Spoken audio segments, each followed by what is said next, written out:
Recebi uma ligação em uma manhã de quinta-feira, enquanto eu lixava o pé de uma mesa em minha oficina.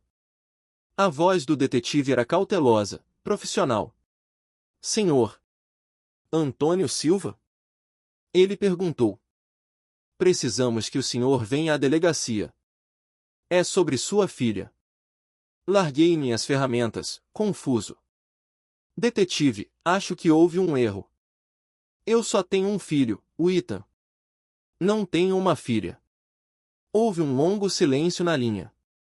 Então, senhor Antônio, por favor, venha até a delegacia ou teremos que enviar uma viatura para buscá-lo. Isso não pode esperar. 20 minutos depois, quando entrei naquela sala de conferências cinzenta na delegacia de Pinheiros, aqui em São Paulo, o detetive deslizou algo sobre a mesa. O que vi me deixou cambaleando. A chuva batia contra as janelas da minha oficina naquela manhã de quinta-feira, no final de outubro.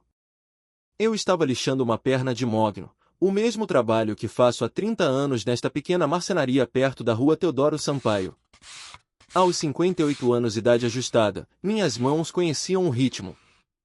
Batidas suaves, pressão uniforme, o cheiro de serragem misturando-se ao café frio esquecido na caneca. A batida na porta foi forte e oficial. Deixei a lixa de lado e fui abrir. Através do vidro manchado pela chuva, vi duas figuras de uniforme escuro. Polícia Civil. Meu estômago revirou. É o Ethan, pensei. As palavras saíram antes mesmo de eu abrir a porta totalmente. Meu filho, ele está bem? O detetive à frente tinha cerca de 45 anos, cabelos grisalhos nas têmporas e olhos cansados. Senhor Antônio Silva? Sim. Sou o detetive Marcos Rocha. Podemos entrar? Isso é sobre sua filha. Eu o encarei. Eu não tenho uma filha. Tenho apenas um filho, o Ethan. Rocha trocou um olhar com a investigadora ao seu lado. Senhor Antônio, talvez devêssemos nos sentar. Estou bem em pé. Você disse filha. Eu não tenho uma. Rocha puxou uma fotografia de seu paletó e assegurou. O mundo girou. A garota na foto tinha 20 e poucos anos, cabelos escuros, expressão séria. Mas aquele rosto era o rosto do Ethan. Os mesmos olhos acinzentados, o mesmo nariz reto, o mesmo queixo determinado.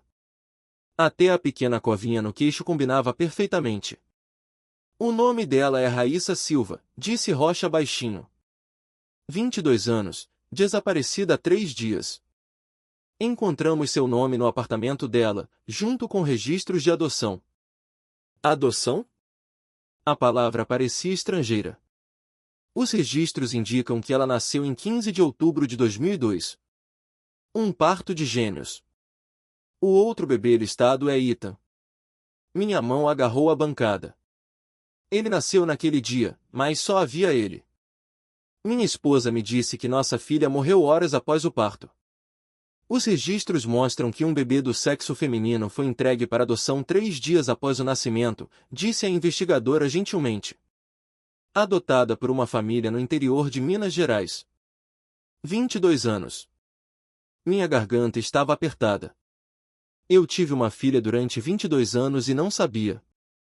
A voz de Rocha permaneceu profissional. Senhor Antônio, o apartamento de Raíssa tinha sinais de luta. O celular e o laptop sumiram. Encontramos um diário documentando a busca dela pela família biológica. A última entrada menciona um encontro. O nome me atingiu como um soco físico.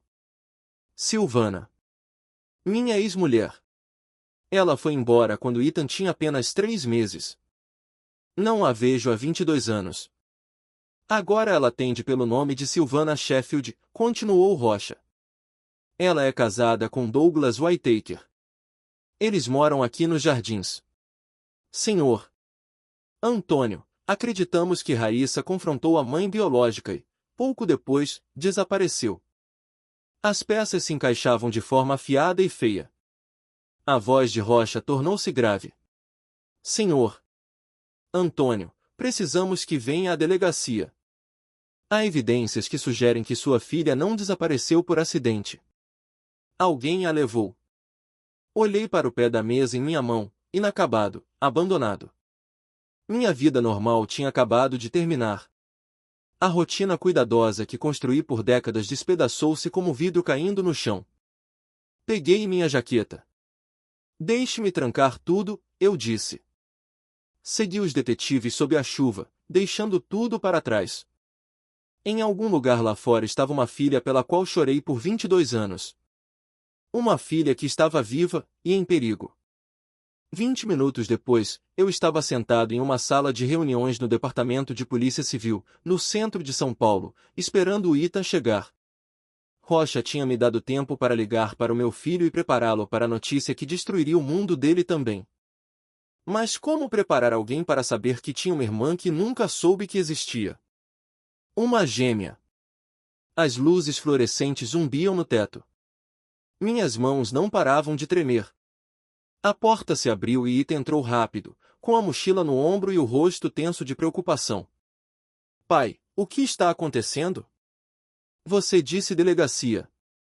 Ele parou ao ver o detetive Rocha e depois olhou para mim, tentando ler a situação. Sente-se, Ethan, eu disse baixinho. Prefiro ficar de pé. O que houve? Rocha puxou a fotografia. Você reconhece esta pessoa? Ethan a pegou. Vi seu rosto mudar da confusão para o choque. Ele tocou a própria bochecha como se conferisse se era real. Isso é. A voz dele falhou, é como olhar no espelho. Quem é ela? O nome dela é Raíssa Silva, eu disse. Ela tem 22 anos. É sua irmã gêmea. Ita agarrou o encosto de uma cadeira. Irmã gêmea? Eu não tenho. Ele encarou a foto novamente, incapaz de negar a semelhança. Os mesmos olhos, o mesmo rosto. Como? Sua mãe me disse que nossa filha morreu no parto. Ela mentiu.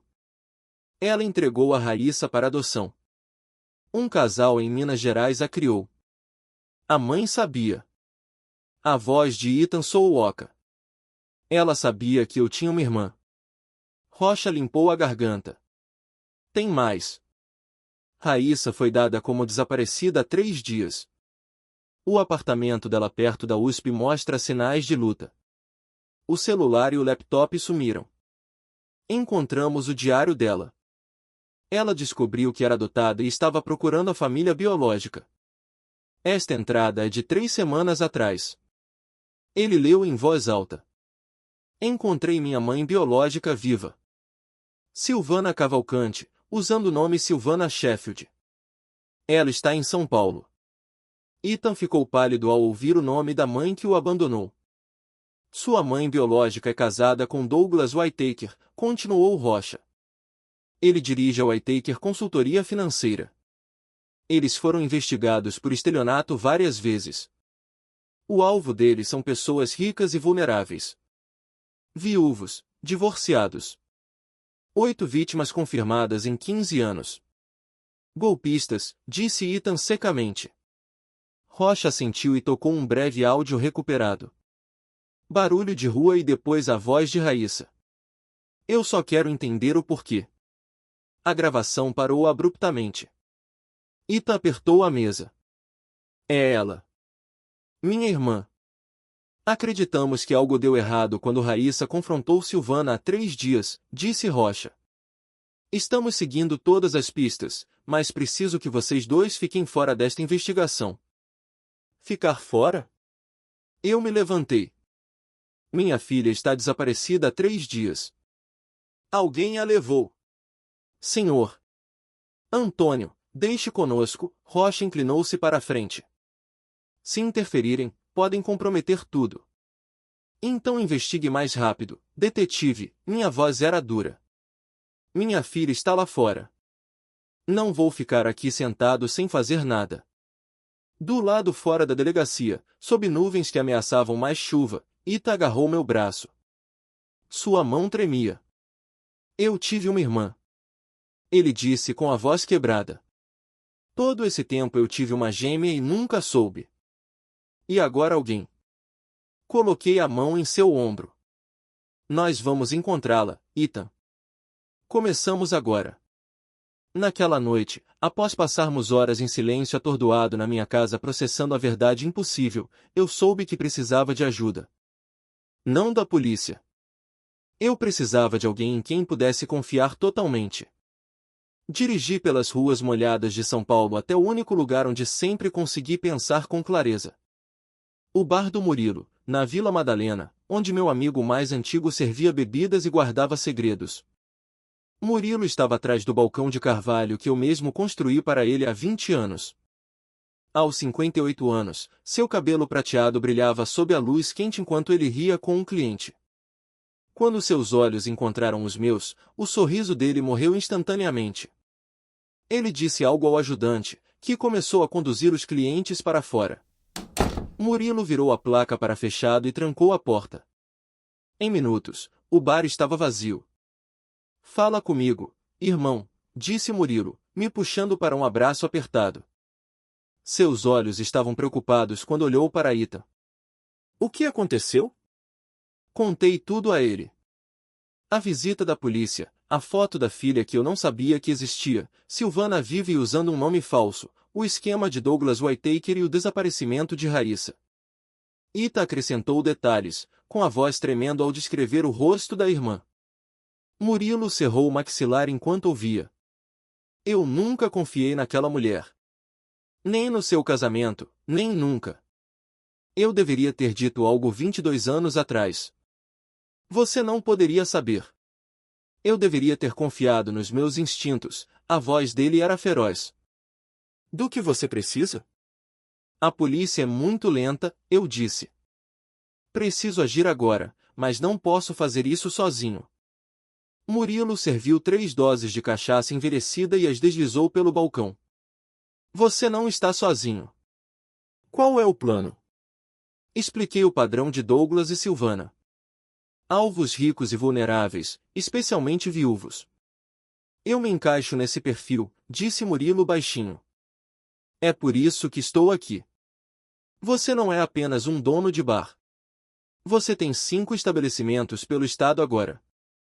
A voz dele falhou ao mencionar a esposa falecida há 5 anos.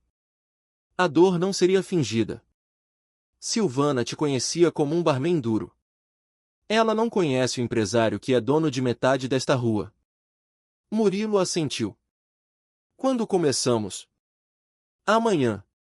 Você chega perto, eu coordeno de fora. Ethan de repente arquejou, levando a mão ao peito. Ele agarrou o balcão, empalidecendo. Ethan! Aproximei-me dele. Eu senti algo. A voz dele era incerta, como uma pressão no peito. Alguém empurrando. Eu estou ficando louco? Murilo e eu trocamos olhares. Conexões de gêmeos. Laços inexplicáveis. O que você sente? Perguntei baixinho. Ainda está lá, Ethan pressionou o externo. Não é dor, apenas uma presença. Pai, você acha que é ela? A Raíssa está tentando me alcançar? Murilo apertou meu ombro. Vamos trazer a Raíssa de volta e colocar essa gente na cadeia para sempre. Ethan tocou o peito novamente, com maravilha e medo no rosto. Talvez não seja loucura, eu disse, olhando para meu filho. Talvez sua irmã saiba que estamos indo buscá-la. Nos 2 dias seguintes, minha oficina se transformou em algo que eu nunca imaginei. Um quartel-general de investigação. Ethan trouxe seu laptop e habilidades de hacking que eu nem sabia que ele possuía, enquanto Murilo fornecia os recursos necessários. Eu coordenava tudo, conectando as evidências como quem encaixa juntas em um móvel, procurando o padrão que nos levaria até ela. Na manhã de sexta-feira, computadores e documentos cobriam todas as superfícies da marcenaria.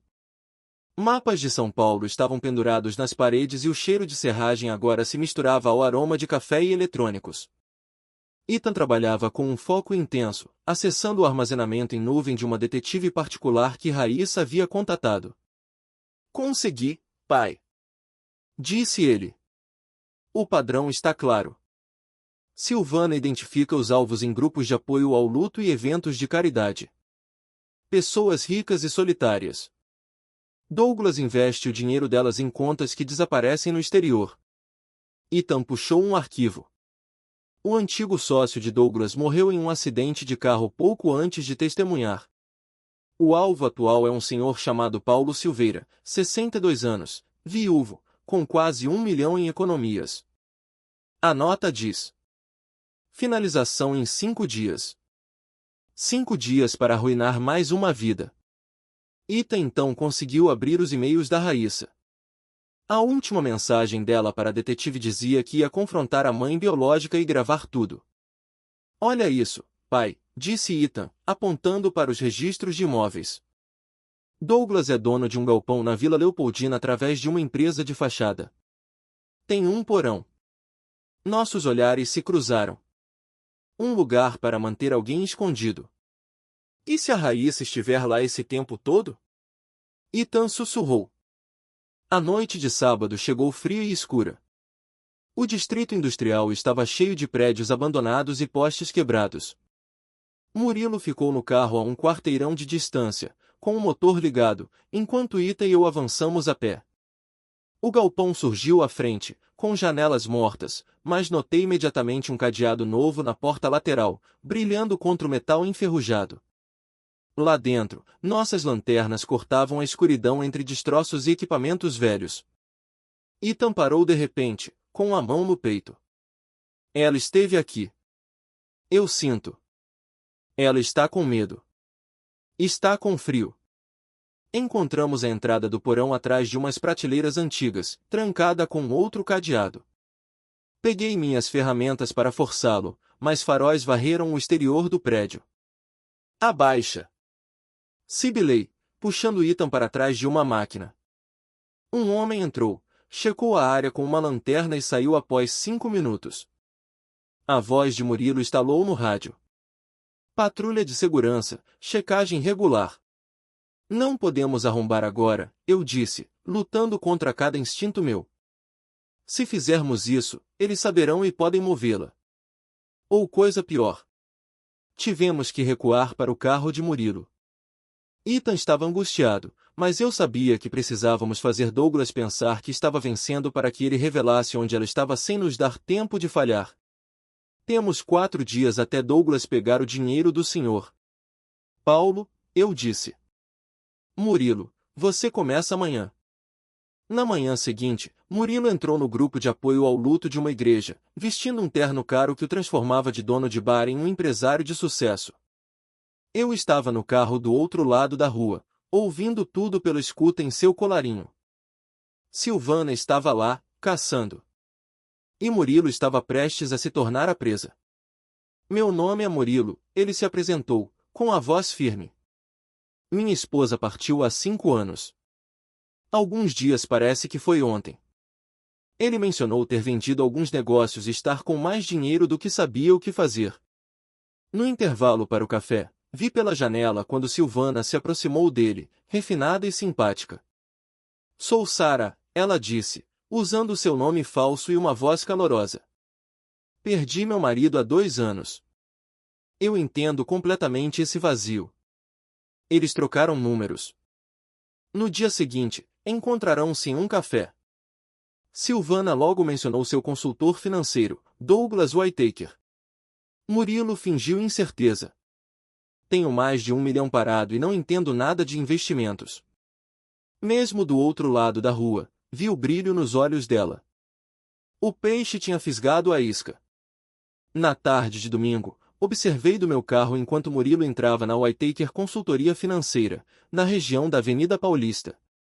Ethan monitorava tudo de uma van logo atrás de mim, gravando cada detalhe através da escuta e de uma microcâmera escondida no paletó de Murilo. A voz de Douglas Whittaker soava suave e profissional. Senhor Murilo, eu protejo o patrimônio de pessoas em transição. O portfólio da Sara cresceu significativamente sob minha orientação. Retornos confortáveis, risco mínimo. Ele mostrava gráficos e projeções que Ethan confirmaria mais tarde serem todos falsos. Murilo fingia cautela e interesse. Isso parece bom demais para ser verdade, Sr. Whittaker. Compreendo o ceticismo, é sábio, Douglas sorriu. Tire o tempo que precisar para considerar. Enquanto Murilo saía, Silvana o alcançou no saguão. O Douglas é incrível, Murilo. Ele me salvou, ela disse, baixando o tom de voz. Vamos dar um jantar de gala beneficente na terça-feira à noite. Venha ver como ele mudou vidas. Eu adoraria, respondeu Murilo. Naquela noite, nos reunimos no fundo do bar de Murilo para revisar as gravações. Ela é excepcional, disse Murilo baixinho. Eu quase acreditei naquelas lágrimas. Ethan teclava rapidamente em seu laptop. Cada documento que Douglas mostrou é forjado. Nenhuma dessas contas existe. No jantar de gala, terça-feira à noite, eu disse. Local público, muitas testemunhas. Eles não poderão nos fazer desaparecer. Meu celular tocou. Era o detetive Rocha. Antônio, prendemos um associado do Douglas, um tal de Dani Prego, há 1 hora. Ele já tem histórico de trabalhos sujos para o Whittaker. Estamos interrogando-o sobre a Raíssa. Olhei para Murilo e Ethan. Faltavam 3 dias para o jantar de gala. Rocha trabalharia em seu ângulo e nós no nosso. Mas senti o peso daquelas 72 horas. 3 dias para salvar minha filha. Na manhã de segunda-feira, um pensamento obsessivo me manteve acordado. Raíssa havia dito à detetive particular que gravaria o confronto com Silvana. A polícia não encontrou o celular dela, mas minha filha era precavida. Se ela planejava algo tão perigoso, teria escondido um backup. Voltei ao apartamento dela perto da USP, determinado a pensar como ela.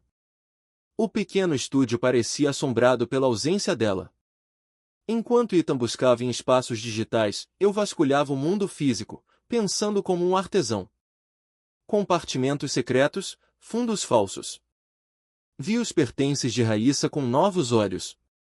Livros de enfermagem empilhados, ela queria ajudar as pessoas. Na mesa de cabeceira, fotos da família que a criou em Minas. Um urso de pelúcia gasto estava sobre a cama. Peguei o urso e notei uma pequena abertura na costura. Dentro, envolto em plástico, estava um minúsculo cartão de memória. Ethan, eu disse baixinho. Achei. No bar do Murilo, conectamos o cartão ao laptop. Havia um arquivo de áudio datado de 4 dias antes do desaparecimento. Minhas mãos tremiam quando Ethan apertou o play. Primeiro veio o barulho da rua, depois a voz de Raíssa, nervosa, mas firme. Eu queria te conhecer. Entender por que você me deu embora. Silvana soou fria e irritada. Quer a verdade? Você não foi planejada. Uma complicação que eu não precisava. Você disse ao meu pai que eu tinha morrido. Ele acreditou nisso a vida toda. Raíssa rebateu. Foi mais fácil, Silvana respondeu casualmente. Douglas disse que só poderíamos criar um filho se quiséssemos a vida que merecíamos. Eu escolhi o Ethan. Entregar você foi a melhor decisão que tomei por mim. E as pessoas que vocês estão destruindo agora? Raíssa exigiu. O senhor. Paulo e os outros. É criminoso. Eu tenho provas. Vou à polícia. Houve uma longa pausa. Quando Silvana falou novamente, sua voz era puro gelo. Não, você não vai. Douglas, temos um problema. Ela sabe de tudo. A voz de Douglas Whittaker seguiu, calma e aterrorizante. Então resolvemos isso como fizemos com o Gabriel lá em Minas. Dani, leve-a para o porão do galpão da Vila Leopoldina. Mantenha-a lá até fecharmos o negócio com o Silveira. Sons de luta. Raíssa gritou. A gravação terminou. O silêncio tomou a sala. Lágrimas caíam livremente do meu rosto. Ethan parecia enjoado de horror. Murilo estava rígido, com uma fúria contida. Liguei para o Rocha imediatamente. Eu tenho tudo. confissões de sequestro, conspiração e uma morte no passado. Isso é suficiente para os mandados, ele disse. Vamos agora. Não, eu respondi. Amanhã à noite, no jantar de gala. Confronto público. Eles vão entrar em pânico e revelar a localização exata, e você os prende. Rocha hesitou. 24 horas, ele concordou. Ita agarrou meu braço. Pai, eu sinto de novo. Mais forte. A Raíssa sabe que algo está acontecendo. Tem água.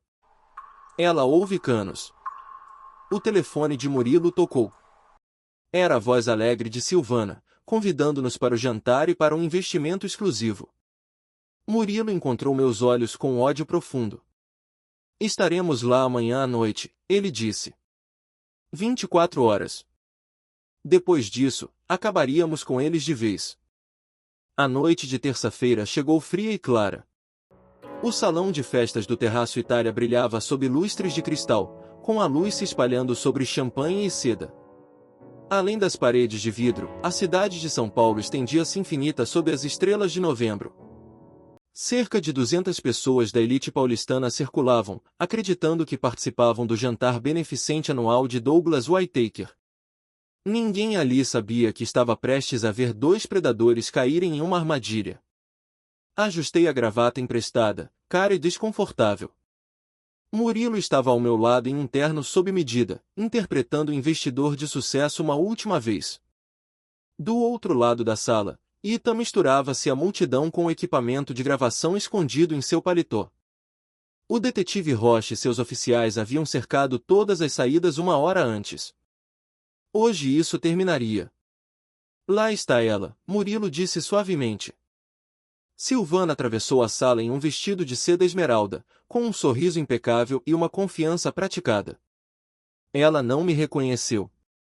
22 anos nos moldaram de forma diferente. Ela, refinada cirurgicamente, eu, gasto pela serragem e pelo luto. Antônio Silva não pertencia a salões de festas. Murilo, que bom que você veio, disse ela, beijando o rosto dele. Não tinha certeza se viria. Não perderia por nada, Sara, Murilo respondeu calmamente. Trouxe meu advogado e velho amigo, Antônio. Ela olhou para mim, avaliou e descartou. Prazer em conhecê-lo, disse ela, voltando-se para Murilo. Eu assenti, mantendo meu rosto inexpressivo enquanto meu punho se cerrava atrás das costas. A mulher que roubou minha filha estava a 1 metro de distância, sorrindo. Douglas Whittaker juntou-se a ela, de cabelos grisalhos e autoritário, a imagem da filantropia. Murilo, maravilhoso ver você, Douglas sorriu. Sara me disse que você decidiu. Decidi, disse Murilo, apertando a mão dele. Estou pronto para seguir em frente.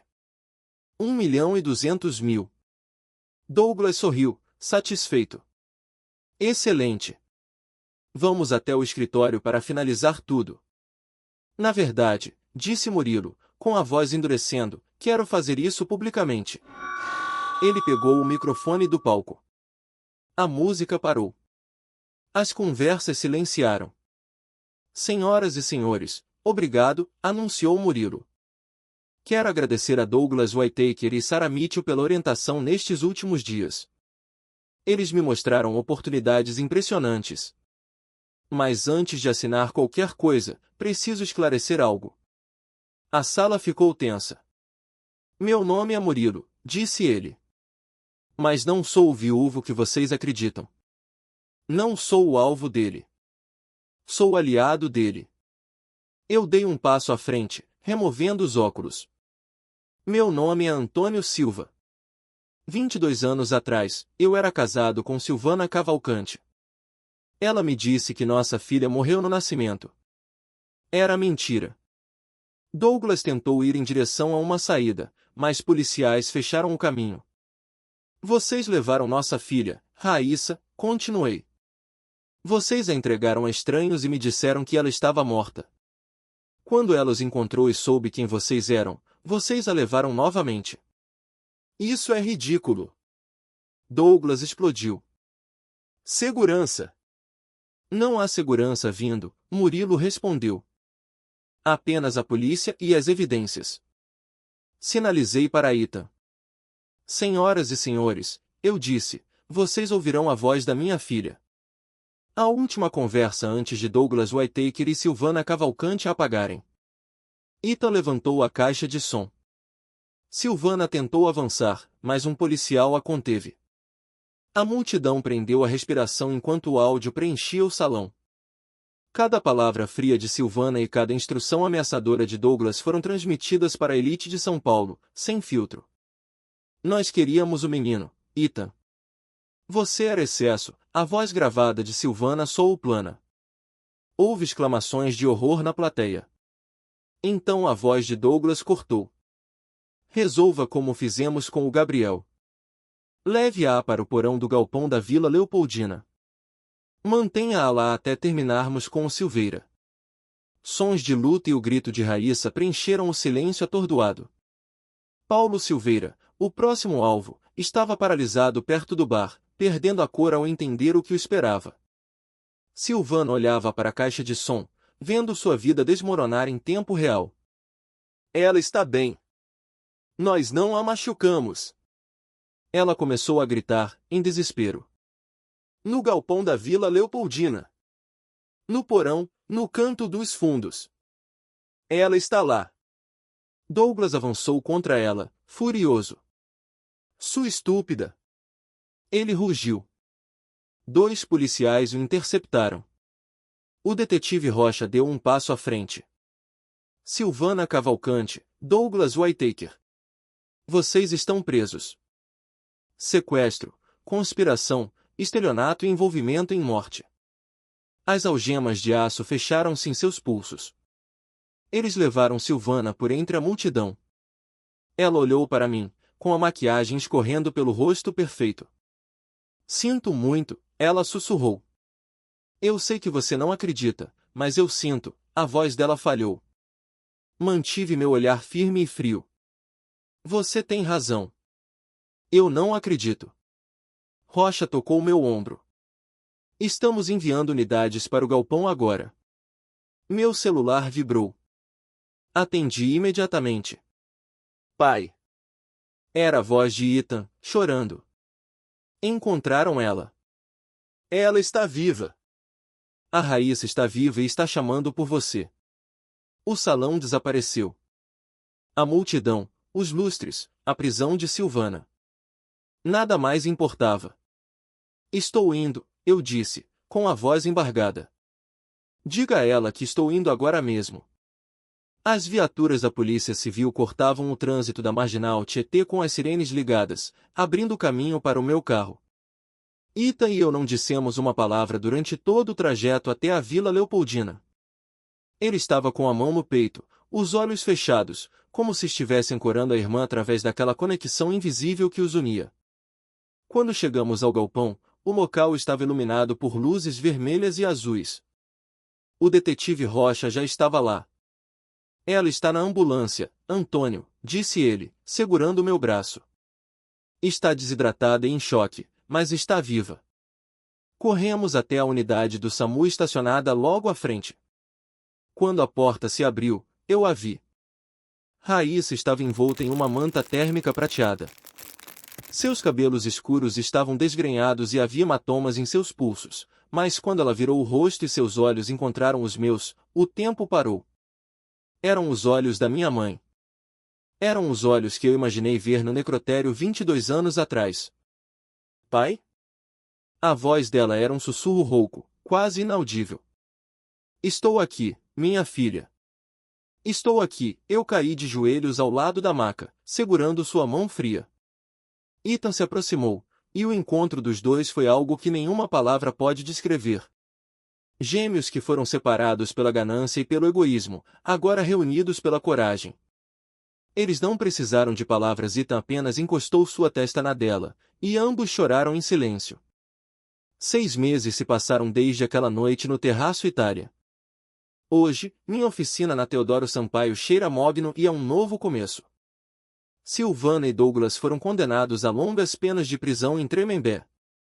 O esquema de estelionato deles era vasto, e a morte do antigo sócio, Gabriel, foi finalmente comprovada como assassinato. Eles nunca mais destruirão outra família. Raíssa mudou-se para São Paulo. Ela está terminando o curso de enfermagem na USP, nos fins de semana, vem para a oficina. Eu a estou ensinando a trabalhar com madeira. Ela diz que gosta da sensação de criar algo sólido, algo que não pode ser facilmente quebrado. Ethan e ela são inseparáveis. É como se estivessem recuperando cada segundo dos 22 anos perdidos. Murilo, claro, tornou-se o tio honorário, sempre aparecendo com café e histórias para contar. Às vezes, paro o que estou fazendo e apenas observo meus 2 filhos conversando. Penso em como Deus escreve certo por linhas tortas. Eu esperei mais de 2 décadas para descobrir que a bênção que eu achava ter perdido estava viva, lutando para voltar para casa. Esta é uma daquelas histórias de avô que contarei aos filhos da Raíssa e do Ita algum dia. Histórias sobre lutar pela família, sobre nunca aceitar mentiras convenientes e sobre a força que surge quando decidimos enfrentar aqueles que ferem os inocentes. Aprendi que o mal floresce quando as pessoas boas se calam, e que a verdade, por mais que demore, sempre encontra o caminho da luz. Nunca pare de fazer as perguntas difíceis. Confie nos seus instintos. Lute por quem você ama. Pode levar tempo, mas a justiça e o amor sempre valem o sacrifício. Obrigado por ouvir minha história até o fim. Se ela tocou você, deixe seu like, escreva nos comentários o que mais te marcou e não se esqueça de dizer de onde você é. Inscreva-se, muitas outras histórias importantes ainda estão por vir. E para garantir que continuaremos sempre juntos, não deixe de clicar no link no comentário fixado e entrar na nossa comunidade no WhatsApp. Sua presença lá é muito importante para nós. Desejo a você um excelente dia e até a próxima história.